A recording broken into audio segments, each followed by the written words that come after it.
that lab.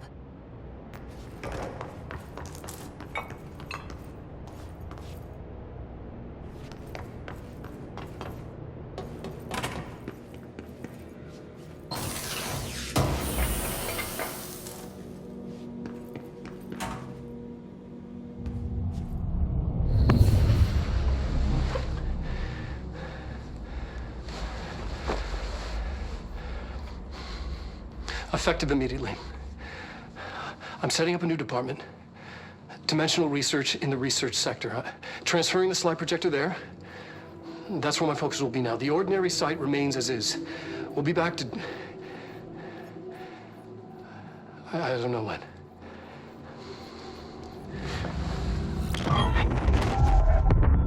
Darling took the projector to the research sector. He dedicated a whole area to it, so he knew it was important. Dimensional research. That's where we go next.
You mentioned a poem.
I need the containment protocols for every altered item or object of power with an audio related.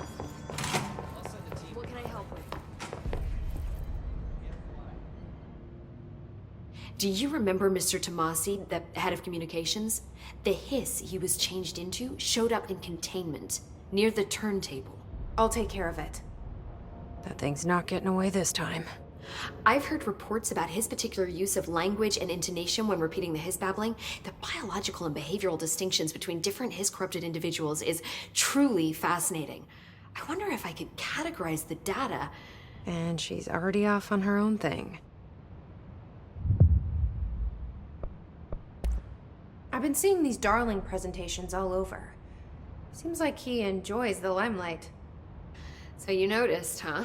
When he recruited me out of college, he actually came to visit. He interrupted my physics course by shouting, not quite, Professor, and then marching down to the front of the class where he proceeded to berate the very idea of laws of thermodynamics. Hey, he's been a showboat all his life. Darling visited you in college? Yeah, he read a paper I'd published, came to recruit me for the Bureau. I accepted and then spent years waiting for access to the confidential research that Darling promised me.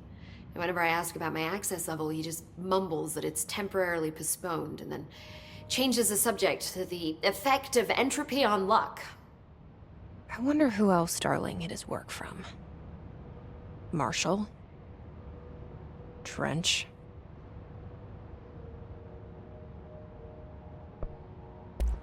Have you learned anything about Dylan's condition? Only that he's definitely hiss, but I guess his chanting made that pretty obvious. You know, interestingly, the words of the hiss incantation have an average length of 4 letters. The most common word used 7 times is want. The next most common are through and time. It's very interesting, don't you think? I don't care about the words. What about my brother? Right. Sorry, I got a little off track. Well, strangely, his tissue samples all look healthy, unlike the other hiss I've tested. That's good news. Right?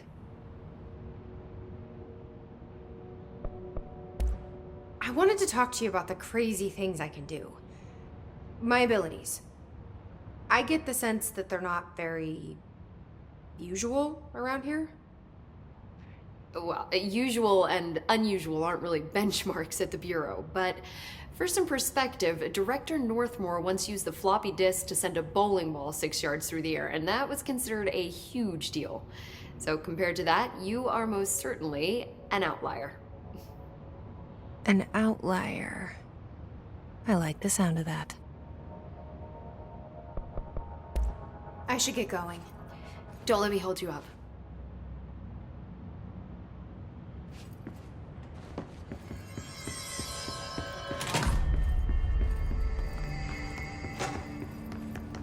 I need the containment protocols for every altered item or object of power with an audio-related effect.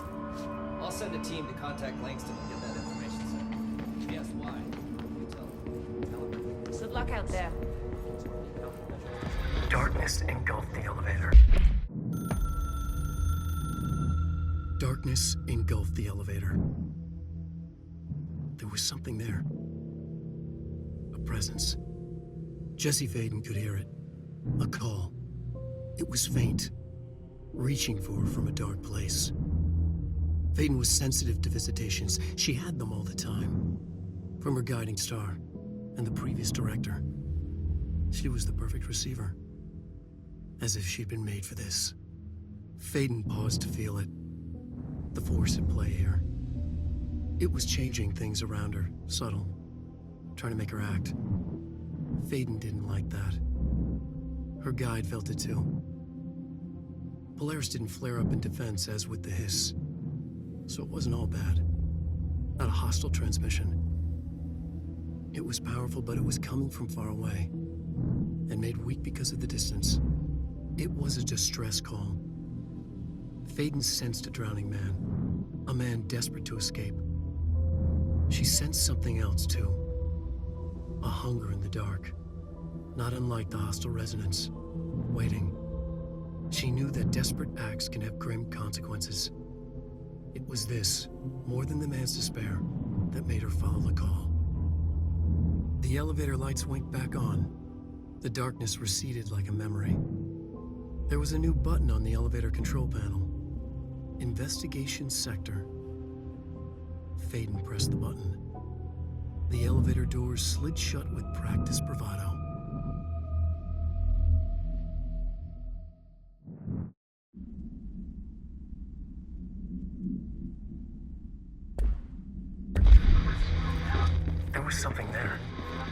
reaching for her, trying to make her act. It was a distress call. Faden sensed a drowning man, a hunger in the dark. Investigation sector. Investigation sector, huh? We should check this out.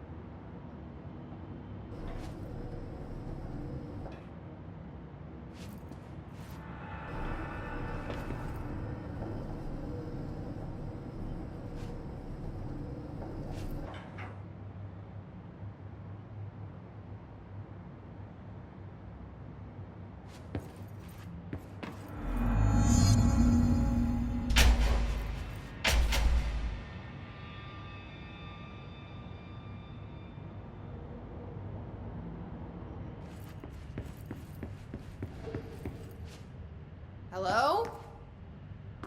Anyone here? Guess not.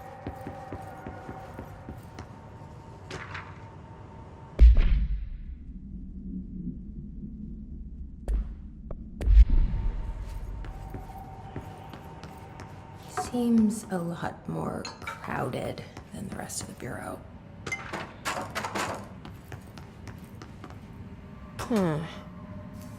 It's not working. Probably a loose power core somewhere.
Gate should open.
I'm no detective, but something definitely happened here.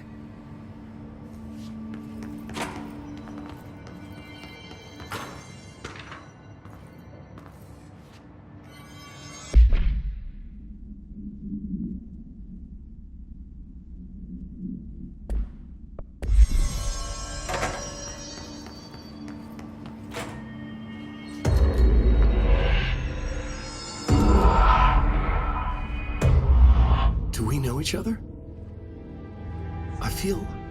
This feels familiar. I can't seem to... I've forgotten it. I'm sorry. My name is Alan Wake.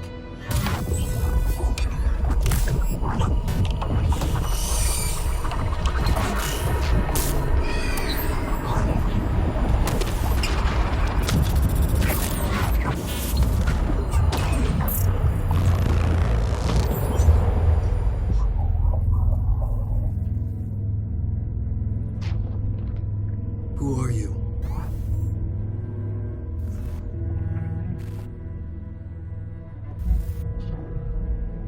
Who are you? Do I know you? I'm your friend Tom. Tom Zane. There's nothing to worry about. Tom. The poet. The diver. You look different. That was just a role. A character. The protagonist I played in my old film. I'm a filmmaker. An auteur like yourself. We're working on this together, remember? An artistic collaboration.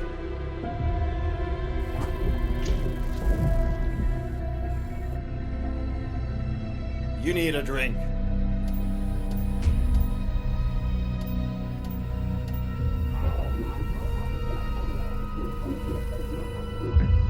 Gippisch.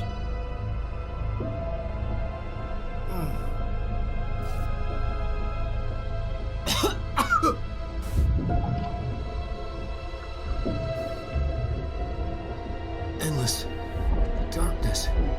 Nothing holds still. But we're very close now.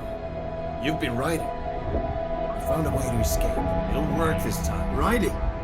You found a way! No. I don't... Wait. There's something. It's my double. He's out there. I've seen him. Yeah. Nothing to worry about. I'm dealing with it.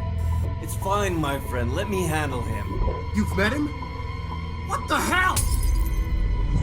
Now, come on. You misunderstand me.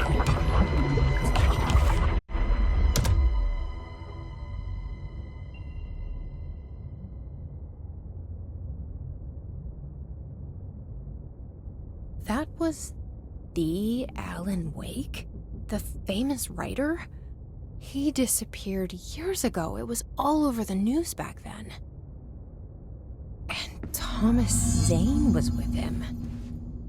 The poet. No, wait. He was a filmmaker. I always remember that wrong.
Dr. Emil Hartman, devoured by hungry darkness, became the thing that had been Hartman. Broke loose, killed everyone it could, lurking, roaming, waiting. Then something else came, a resonance. The thing that had been Hartman went through another change.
Wake want me to come here?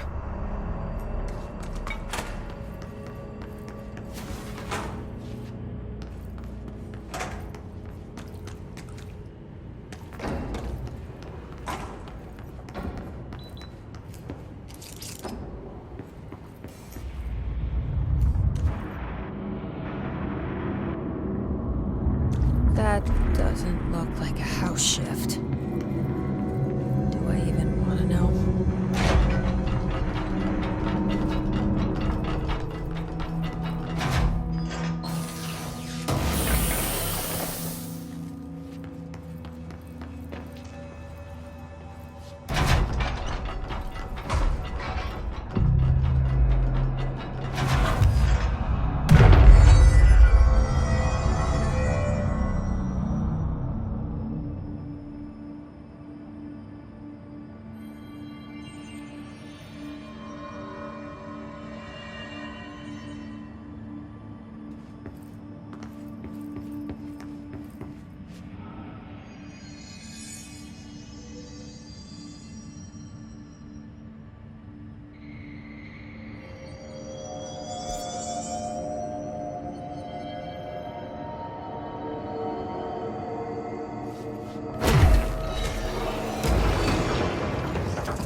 The Hiss are already in here.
Whoa.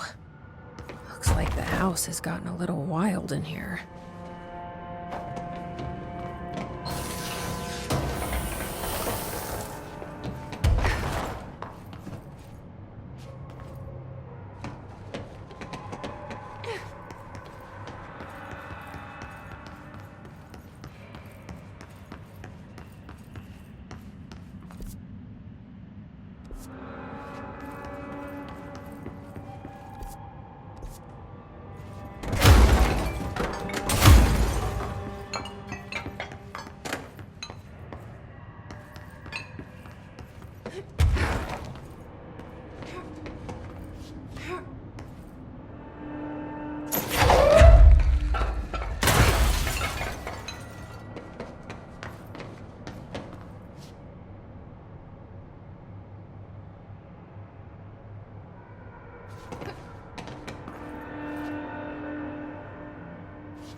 This darkness is blocking the door. So now I have to deal with an interdimensional noise and sentient shadows.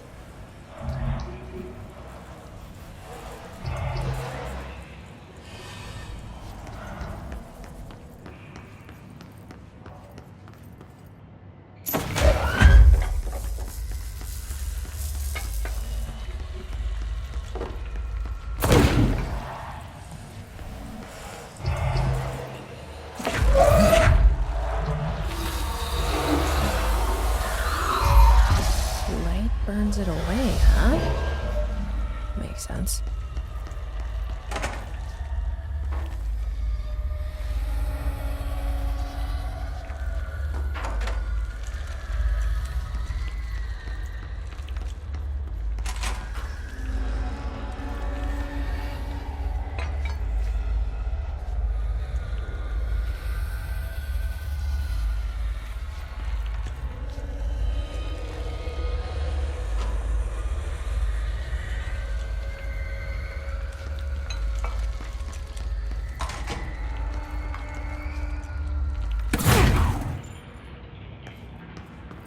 There you go.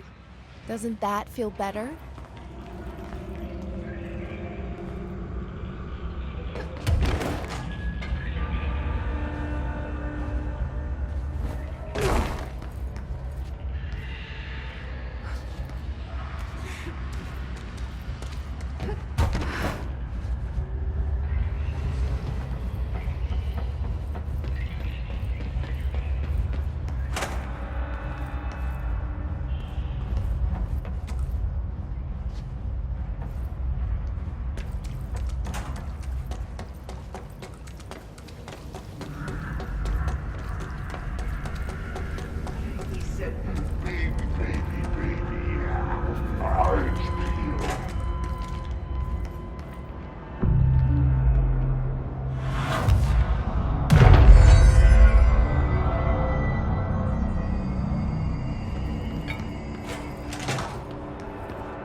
The third thing, the sound made.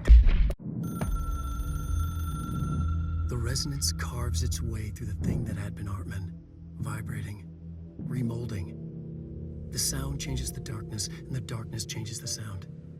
They both changed what remained of Hartman. They all turned into something else. A third thing. The sound made darker. The darkness made louder. Hartman was stretched.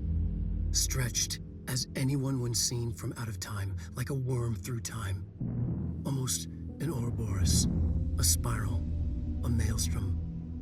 The gravity well of a black hole, twisting inward, tightening, taking you deeper and deeper to the bottom, the heart, and through to the other side. The third thing said, when you hear this, you will know you're in new you. He said, we build you till nothing remains. He said, under the conceptual reality behind this reality, you must want these ways to drag you away. He said, baby, baby, baby, yeah, orange peel. The third thing was a monster. He'd tear apart any ordinary person crossing his path. Now he crashed out of darkness toward Faden. There was nothing ordinary about Faden.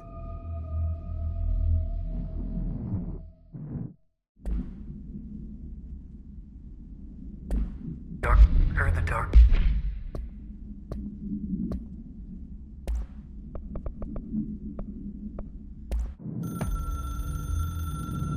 Dr. Emil Hartman was desperate. The Federal Bureau of Control had stolen his life's work. This was his last chance, his final experiment. What he'd been too scared to do before. Hartman dove into the lake, was taken, devoured by hungry darkness, became the thing that had been Hartman.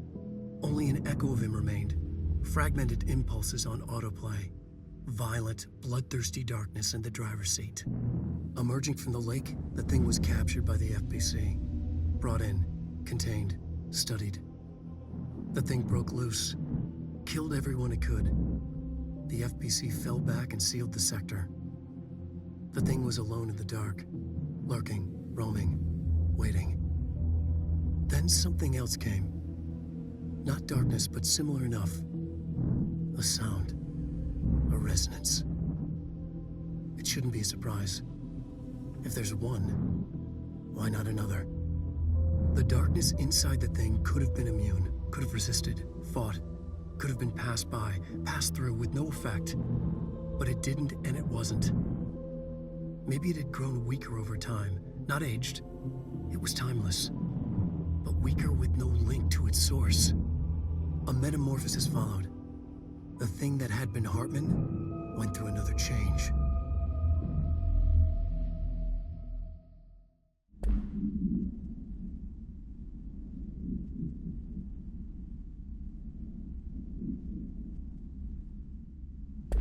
This made louder. Hartman was stretched, like a worm through time. The third thing was a monster. Now he crashed out of darkness toward Faith.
My understanding of the dark My understanding of the darkness is fragmented, incomplete. This abyss, this void, it very much does not wish to be understood. If light symbolizes knowledge, then it stands to reason that darkness would equate to ignorance. By its very nature, it abhors comprehension. Of course, my own nature drives me to comprehend all. We are opposing forces, destined to collide. And given this conflict of natures, we know that the light of truth will burn away the darkness, both figuratively and literally. Any significant light source can be used as protection, even weaponry against this metaphysical gloom. And then there are the artists. I know for a fact that Tom, Wake, the Anderson brothers, and Lane all had some involvement with the darkness. The question is whether their uncanny ability to affect reality through their art beckons the darkness, or did their work perhaps even create it? With Wake now secure in my lodge, I expect I shall grow closer to learning the answers to these questions. Assuming he cooperates, which is proving quite the challenge. Well, perseverance is the foundation of knowledge. Speaking of, I must be off on my rounds.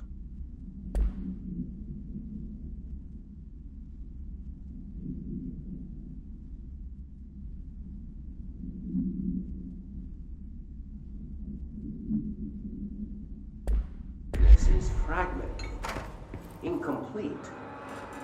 This void, it very much does not wish to be understood. Light symbolizes knowledge.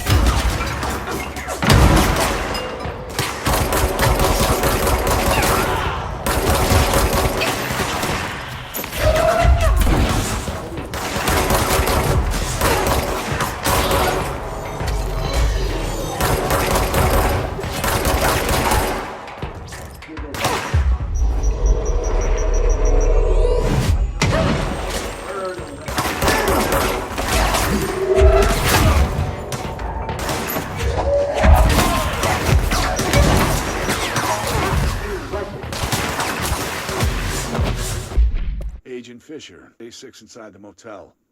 Utilized surveillance methods are as follows. Fiber optic cameras slid under the individual room doors. Motion detectors in the lobby area. Tripwire, triggering a flash camera across the main entrance. Even fingerprint powder on the front desk.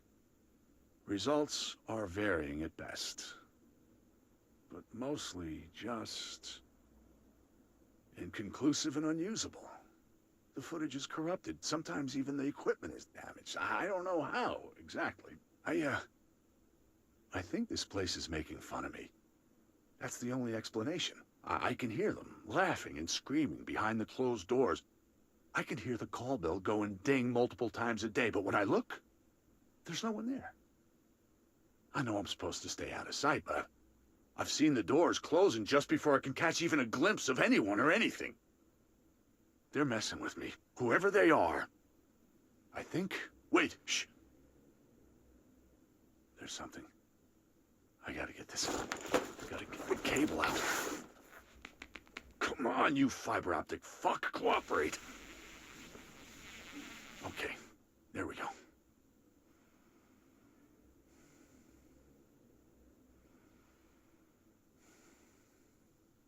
All right. That was faint, but I definitely heard movement coming from the hallway. I think I might have finally caught one. Ha! The recording better work this time, or I swear to God. What? Hello? Who's there? Oh, shit. I'm with the FBC. Move away from the door. I have a... Where's my...